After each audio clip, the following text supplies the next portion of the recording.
അതിലാ അനീഷ് വിഷയം നേരത്തെ തന്നെ നമ്മളൊരു വീഡിയോ ചെയ്തു. വേറെ സംഭവമൊന്നുമില്ല, കിച്ചണിലെ പാത്രം കഴുകുന്നതുമായിട്ട് ബന്ധപ്പെട്ട പ്രശ്നം തന്നെയാണ്. അതിൻ്റെ ബഫൽ ടീമിൻ്റെ ക്യാപ്റ്റൻ അനീഷാണ്. അതിലെ ഒരു അംഗമാണ്. രാവിലെ തന്നെ പാത്രം കഴുകുന്നത് ജിഷിനും ആദിലയുമാണ്. ജിഷിൻ പാത്രം കഴുകിയിട്ട് നേരത്തെ പോയി, പക്ഷേ ആദില പിന്നാകട്ടെ എന്ന് പറഞ്ഞുകൊണ്ടിരിക്കുകയാണ്. അവസാനം അനീഷിനെ സംബന്ധിച്ചറിയാമല്ലോ, അനീഷ് എന്ന് വിളിച്ചു കഴിഞ്ഞ് എണ്ണിച്ചില്ലെങ്കിൽ ഇപ്പം വന്നേ പറ്റൂ എന്ന് പറയുന്ന അനീഷിനെ നമുക്ക് കൃത്യമായിട്ട് കാണാം.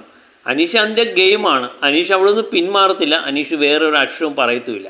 ഏതായാലും അനീഷ് അവസാനം പറയുന്നുണ്ട്, വന്നില്ലെങ്കിൽ വേണ്ട ഞാൻ ചെയ്തു വെച്ചോളാം എന്ന് പറഞ്ഞുകൊണ്ട് അനീഷ് പോയി പാത്രം കഴുകുന്നതാണ് കണ്ടത്.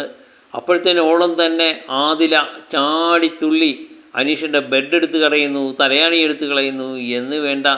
സത്യം പറഞ്ഞാൽ അഹങ്കാരത്തിന് കയ്യും കാലും വെച്ചെന്ന് പറയത്തില്ലേ, നമ്മൾ പഴമക്കാർ പറയും, അതേപോലെയുള്ള ആദിലയാണ് കാണുന്നത്. ഈ ബെഡൊക്കെ എടുത്ത് കളഞ്ഞത് എന്താണെന്ന് എനിക്ക് മനസ്സിലാകുന്നില്ല. ഈ തലയാണിയൊക്കെ കൊണ്ട് എറിഞ്ഞതെന്ന് പറഞ്ഞാൽ കിച്ചണിലാണ്. എന്നിട്ട് ആ കഴുകി വെച്ചിരുന്ന പാത്രത്തിൻ്റെ വേസ്റ്റ് എല്ലാം കൂടെ അനീഷിൻ്റെ മേത്തേക്ക് തെറിപ്പിക്കുന്നു, ഷർട്ടേക്ക് തയ്പ്പിക്കുന്നു, കൈകൊണ്ട് കുടയുന്നു. അനീഷ് അന്നേരം പറയുന്നത്, ഷാനവാഫൊക്കെ വന്ന് പറയുന്നുണ്ട്, നീ എന്തിനെ ഒരു പ്രാവശ്യം പോയി വിളിക്കണം, വിളിച്ചു കഴിഞ്ഞ് വന്നില്ലെങ്കിൽ നീ എന്തിനെ അവരുടെ പുറകെ നടക്കേണ്ട കാര്യം എന്തോ. അന്നേരം അനീഷ് ചോദിക്കുന്ന കാര്യമുണ്ട്, കിച്ചൺ ടീമിൻ്റെ എന്നോടാണ് ചോദിക്കുന്നത്, ഞാനാണ് ക്യാപ്റ്റൻ, ഉത്തരവാദിത്വം ചെയ്യേണ്ടത്. അതുപോലെ ആദില എന്ന് പറയുന്ന കുട്ടിക്ക് ഈ ജോലി ചെയ്യാൻ താല്പര്യമില്ലാത്തതാണ്. പിന്നെ വരാമെന്ന് പറഞ്ഞാൽ ഒരു കാരണവശാലും വരില്ല. ജിഷൻ ചെയ്തിട്ട് പോയിട്ട് ഒത്തിരി നേരമായി എന്നാണ് അനീഷിൻ്റെ വാദം. പക്ഷേ എന്നിട്ട് അനീഷ് ഒറ്റ അക്ഷരം മിണ്ടാതെ ആദില ആ പാത്രം കഴുകുന്നിടത്ത് തന്നെ ആ വെള്ളം തെറിച്ച് വീണിട്ടും അനീഷ് അവിടെ തന്നെ അനങ്ങാതെ നിൽക്കുകയാണ്.